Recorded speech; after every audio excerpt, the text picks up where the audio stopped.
2027 সালের এসএসসি পরীক্ষা হবে 7 জানুয়ারি শুরু হবে, আর এইচএসসি পরীক্ষা শুরু হবে একই বছরের 6 জুন। বৃহস্পতিবার সচিবালয়ে সংবাদ সম্মেলনে এই কথা জানান শিক্ষামন্ত্রী আ.ন.ম এহসানুল হক মিলন। বলেন, বিনা কারণে যেন শিক্ষার্থীদের সময় নষ্ট না হয় সে লক্ষ্যেই এই সময়সূচি নির্ধারণ করা হয়েছে। প্রত্যেক বছরই মাধ্যমিক ও উচ্চ মাধ্যমিকের মতো অতি গুরুত্বপূর্ণ দুটি পরীক্ষায় অংশ নেন লাখ লাখ শিক্ষার্থী। বিগত সময়গুলোতে রাজনৈতিক অস্থিরতা, নির্বাচন, দুর্যোগ, ব্যবস্থাপনার অভাব সহ নানা কারণে বারবার পিছিয়েছে পরীক্ষা। শিক্ষার্থীদের শিক্ষা জীবন যাতে নষ্ট না হয়, পরবর্তী একাডেমিক ভর্তিতে যেন দ্রুতই অংশ নিতে পারে, সে লক্ষ্যে বর্তমান সরকার পরীক্ষার সময়সূচি এগিয়ে নিয়ে এসেছে বলে জানান শিক্ষামন্ত্রী আ.ন.ম এহসানুল হক মিলন। বুধবার দুপুরে সচিবালয়ে কথা বলেন শিক্ষামন্ত্রী। আমরা জুন মাসে পরীক্ষা নিচ্ছি, জুলাইতে শেষ হবে এবং তারা ফল সেমিস্টার ধরতে পারবে। উচ্চশিক্ষা হয় স্প্রিং অ্যান্ড ফল, দুইটা সেমিস্টার। সামার সেমিস্টারে কেউ ভর্তি হতে যায় না। আমরা ফল সেমিস্টারকে টার্গেট করেই ইন্টারমিডিয়েটের রেজাল্ট আউট করব। সেটা টার্গেট করেই, আপনার প্রশ্নের উত্তর টার্গেট করেই। প্রায় 3 মাস এগিয়ে 2027 সালের এসএসসি ও সমমানের পরীক্ষা শুরু হবে আগামী 7 জানুয়ারি। চলতি বছর এইচএসসি পরীক্ষা শুরু হচ্ছে আগামী 2 জুলাই। প্রায় 1 মাস এগিয়ে 2027 সালের এইচএসসি পরীক্ষা শুরু হবে সে বছরের 6 জুন। পরীক্ষা শেষে 2 মাসের মাথায় ফলাফল ঘোষণা করা হবে বলে জানান মন্ত্রী। মানে বোর্ডের জন্য কি আমরা ছেলে মেয়েদের লাইফ নষ্ট করে দেবো? দরকার বোর্ডে এমপ্লয়ি বাড়াবো, এটি তো পয়েন্ট।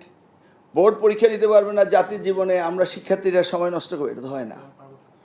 বোর্ডকে করতে হবে, বোর্ড চলবে শিক্ষার্থীদের সাথে, সেশনজট যেন না হয়। পরীক্ষার সময় ক্লাস বন্ধ থাকায় অন্যান্য শিক্ষার্থীদের যে ভোগান্তি তৈরি হয় তা লাঘবে পাবলিক পরীক্ষার জন্য প্রত্যেক উপজেলায় আলাদা মাল্টিপারপাস হল সরকার তৈরি করার চিন্তা করছে বলেও জানান শিক্ষামন্ত্রী। মাহাদি হাসান, স্টার নিউজ, ঢাকা। দর্শকের বিষয়ে আলোচনার জন্য রাজশাহী থেকে যুক্ত হচ্ছেন সুশিক্ষা আন্দোলন মঞ্চের আহ্বায়ক ফারুক হোসেন। আমরা তার সাথে সংযুক্ত হয়ে তথ্য জানব। আপনাকে স্বাগত স্টার বাংলায়। আপনার কাছে প্রথমে জানতে চাই, একাডেমিক ক্যালেন্ডারে বড় ধরনের একটা পরিবর্তন এলো।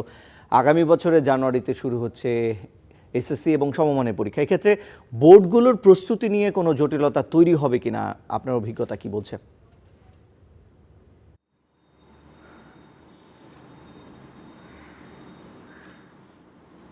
বিষয়টা হচ্ছে, শিক্ষাবর্ষের একাডেমিক ক্যালেন্ডারে পরীক্ষা আগে নিয়ে আসার হয়তো অনেকগুলো সুবিধা আছে, কিন্তু সবচেয়ে বড় কথা হচ্ছে সেই সুবিধার পাশাপাশি আমাদের শিক্ষার্থীদের দিকটা বেশি করে বিবেচনা করা দরকার। বোর্ড যেটা করবে সেটা হচ্ছে বোর্ডের বিষয়। বোর্ড হয়তো অল্প সময়ের মধ্যে প্রশ্নপত্র প্রণয়ন থেকে শুরু করে একাডেমিক ক্যালেন্ডার, তাদের অনেক কিছু তারা পরিবর্তন করতে পারে, কিন্তু এই পরিবর্তনের বিষয়গুলো যাদেরকে নিয়ে, যে শিক্ষার্থীদেরকে নিয়ে, তাদের কথাটাই আসলে বেশি করে ভেবে দেখা দরকার। যদি একাডেমিক ক্যালেন্ডারে পরীক্ষাকে আগে নিয়ে আসা হয়, তাহলে একজন শিক্ষার্থী আসলে তার প্রস্তুতির সময়টা কিন্তু কম পাচ্ছে।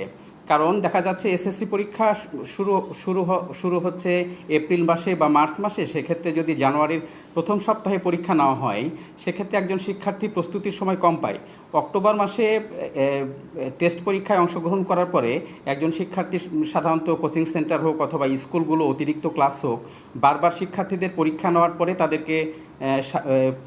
তাদেরকে অনেকভাবে শানিত করে বা তারা প্রস্তুতির সময় পায়। এক্ষেত্রে যদি আগে পরীক্ষা নেওয়া হয়, তাহলে প্রথম কথা হচ্ছে তাদের প্রস্তুতির সময়টা কমে যায়। এই কমে যাওয়ার ফলে যেটা তৈরি হবে, তাদের মধ্যে একটা মানসিক চাপ তৈরি হবে। এই চাপ নিয়ে কিন্তু আসলে আর যাই হোক পড়াশোনাটা কিন্তু খুব ভালোভাবে হয় না। হবে অনেকের জন্য এটা সুবিধা, ভালো ছাত্রছাত্রীদের জন্য, কিন্তু যারা অপেক্ষাকৃত একটু দুর্বল ছাত্রছাত্রী, যারা মানে দুর্বল, তাদের জন্য কিন্তু এই পরীক্ষাটা আগিয়ে নেওয়াটা অনেকটাই কঠিন হবে বলে মনে করি আর কি।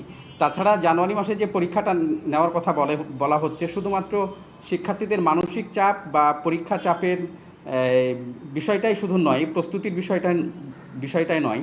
এই সময় হচ্ছে আসলে শীতকালে তো বাচ্চারা আসলে অনেক সময় অনেক অসুস্থতায় ভুগে, সর্দি কাশি তাদের লেগেই থাকে। এই বিষয়গুলোও তো আসলে শিক্ষা বোর্ডকে বা যারা শিক্ষা মন্ত্রণালয়কে ভেবে দেখা দরকার।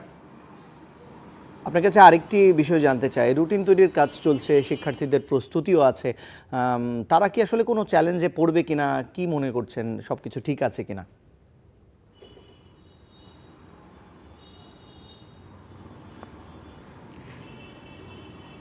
এই রুটিন এখন তৈরি করা মানে একাডেমিক ক্যালেন্ডার থেকে শুরু করে তাকে শিক্ষা পদ্ধতির টোটাল বিষয়টাকেই সামনে এগিয়ে নিয়ে চলে আসা, এটা অবশ্যই শিক্ষার্থীদের ওপরে চাপ পড়বে, তাদের মানসিক চাপ অবশ্যই তৈরি করবে।